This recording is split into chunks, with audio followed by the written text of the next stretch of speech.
banyak memberikan penjelasan kepada masyarakat. Artinya meskipun pajak pada naik, ya biarin lah.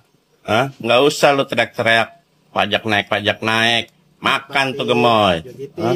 Lu tahu gak dampak dari kenaikan pajak? Itu banyak pelaku usaha, investor, itu pada gulung tikar. Dampaknya apa? Pengangguran di mana-mana. Menteri Keuangan Bu Sri Mulyani ngomong katanya kalau nggak mau bayar pajak jangan tinggal di Indonesia. Lah kalau nggak mau bayar pajak nggak boleh tinggal di Indonesia gitu. Lah yang ada juga yang koruptor nggak boleh tinggal di Indonesia angkat kaki dari Indonesia. Pegawaiannya pada korupsi mulu. Rakyat jelata mah udah bener sih pada bayar pajak, pada patuh pajak. Nah duit pajaknya pada dikemanain duit pajaknya yo. Yang tidak mau membayar pajak silahkan jangan tinggal di Indonesia. Begitulah ucapan Ibu Menteri kita yang merasa bahwasanya Indonesia ini adalah milik nenek moyangnya, teman-teman. Sungguh miris ya teman-teman perkataan Bu Sri ini terhadap rakyatnya sendiri. Apakah mereka ini tidak sadar bahwasanya fasilitas yang begitu mewah dan juga gaji-gaji mereka dibayar oleh pajak rakyat? Seharusnya mereka ini mempunyai rasa malu ya teman-teman terhadap rakyatnya sendiri, bukan malah berstatement seperti itu. Jadi sudah sepantasnya di sini para netizen memberikan komentar menohok terhadap statement Bu Sri ini yang menyatakan bahwasanya yang tidak mau membayar pajak silahkan jangan tinggal di Indonesia. Ya Allah, astagfirullahaladzim. Menteri macam apa kalau begini ya teman-teman, yang tidak melihat keadaan rakyatnya sendiri. Sudah PPN dinaikkan menjadi 12%, tapi dengan sangat gampangnya tanpa mempunyai rasa malu bisa berkata seperti itu terhadap rakyatnya sendiri. Nah oke teman-teman semua, tanpa perlu berlama-lama mari kita simak apa yang menjadi komentar-komentar menohok daripada netizen terhadap Bu Sri dan juga terhadap kroni-kroninya ya teman-teman. Nah oke teman-teman semua, ini dia videonya. Bu Menteri bilang yang nggak mau bayar pajak jangan tinggal di sini. Bisa-bisanya Ibu Menteri ngomong kayak gitu. Emang ini negaranya Ibu Menteri? Terus apa kabar dong orang-orang kaya yang Ibu bebasin pajaknya? Ada pembebasan pajak kepada investor Taman Cina, ada pembebasan pajak penjualan mobil, terus ada juga 2 kali tax amnesty. Dan itu yang menikmati orang kaya semua, Bu. Luar biasa Ibu satu ini. Kalau orang kaya dibebasin pajak, terus apa kabar dong rakyat kecil? Kok bisa-bisanya Ibu bilang yang nggak mau bayar pajak jangan tinggal di sini? banyak memberikan penjelasan kepada masyarakat. Artinya meskipun Pajak pada naik, ya biarin lah. Nggak usah lu teriak-teriak, pajak naik. Makan tuh gemoy. Lu tahu gak dampak dari kenaikan pajak? Itu banyak pelaku usaha, investor, itu pada gulung tikar. Dampaknya apa? Pengangguran di mana-mana. Lu udah susah hidup, beli kebutuhan pokok mahal. Akhirnya apa? Ya bini lu pada gugat lu cerai. Tuh gak? Pengadilan agama tuh penuh. Yang enak itu pada pejabat, dia tajir, dia kaya, dia gajinya gede. Paling tinggal ada peraturan pemerintah, pejabat boleh punya istri 10. Nah bini lu ntar dikawinin sama tuh pejabat, mau lo? Lu gak usah mikirin anak lu, karena dia udah dapat makan 1 kali, sisanya puasa. Ngerti? Paham? Menteri Keuangan Sri Mulyani mengatakan, jika tidak mau bayar pajak, jangan tinggal di Indonesia.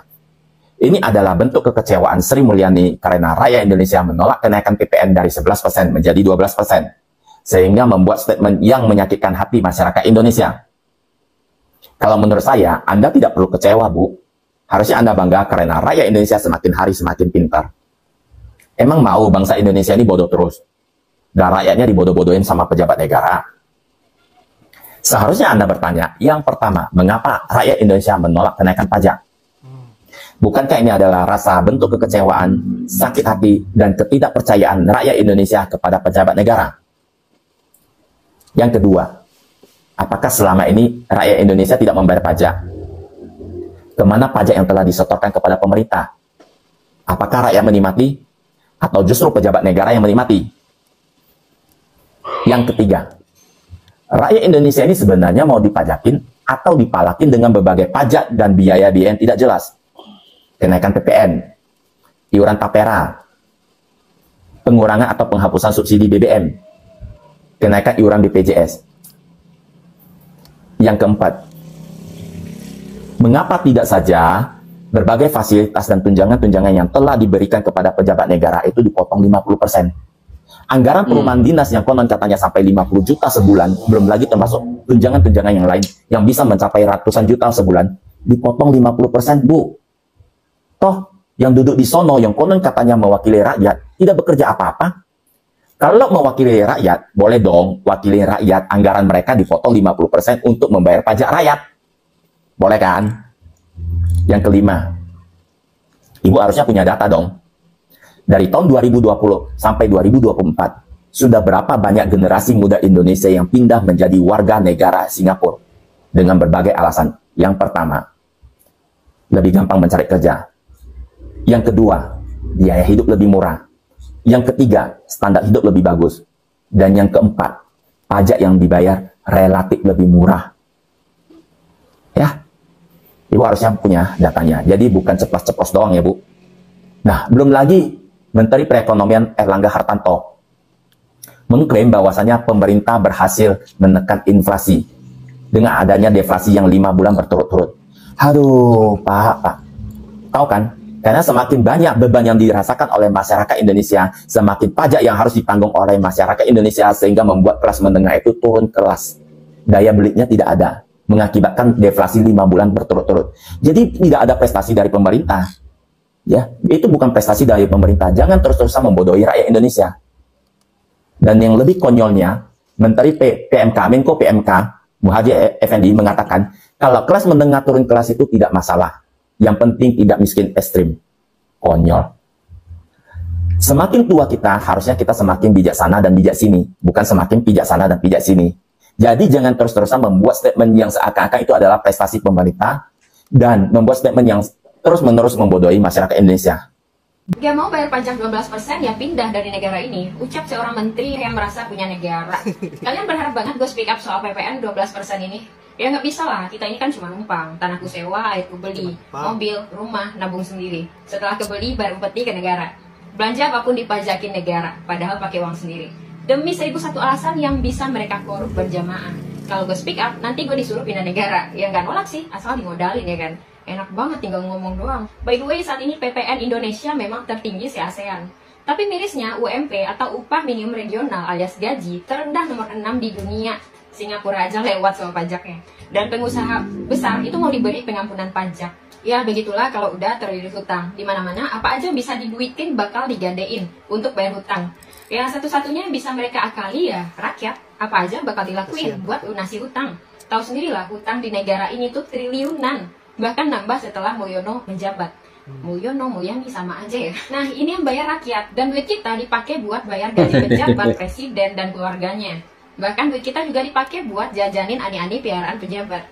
Dan modal mereka flexing di sosmed. Dan jalan-jalan ke luar negeri pakai fasilitas yang mewah. Itu semua dari pajak kita. Belum lagi anggaran APBN yang dikorup dan gak ketahuan. Kalau ketahuan paling cuma dipenjara 6 bulan. Padahal tugas mereka cuma mikirin rakyat. Tapi apakah mereka mikir? Mereka cuma mikirin kesejahteraan keluarga circle-nya doang. Gimana rakyat nggak sakit hati? Perlukah kita bikin gerakan stop bayar pajak? Hapus semua fasilitas mewah yang didapat pejabat biar adil. Nggak ada lagi mobil dinas, patwal, rumah mewah, tunjangan besar, dan lain-lain. Masih mau nggak jadi wakil rakyat?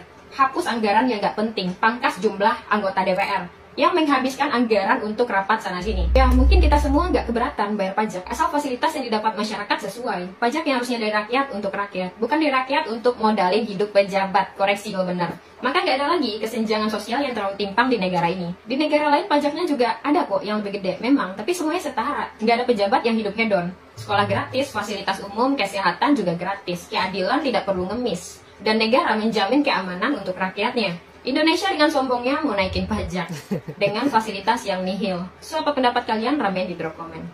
Yuk, pindah negara. Nah, oke teman-teman semua, bagaimana pendapat kalian tentang statement Bu Sri ini ya teman-teman, yang menyatakan bahwasanya yang tidak mau membayar pajak silahkan jangan tinggal di Indonesia.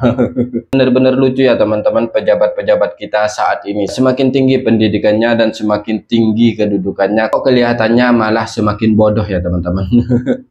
Sudah PPN dinaikkan menjadi 12%, masih mengancam rakyatnya sendiri. Yang tidak membayar pajak silahkan jangan tinggal di Indonesia, begitu kata Bu Sri teman-teman.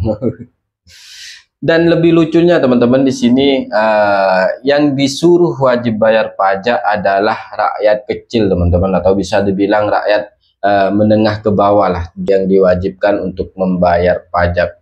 Tapi untuk orang-orang kaya malah dibebaskan pajaknya teman-teman, seperti komentar-komentar netizen di video tadi.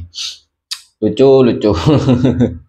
Nah oke teman-teman semua, saya kira itu saja yang menjadi komentar-komentar daripada netizen terhadap kebijakan-kebijakan pemerintah ini ya teman-teman, yang dinilai tidak pro terhadap rakyatnya sendiri. Dan bagaimana menurut teman-teman semua tentang kebijakan-kebijakan pemerintah saat ini, silahkan tulis di kolom komentar. Nah oke teman-teman semua, sekian dari saya. Wassalamualaikum warahmatullahi wabarakatuh.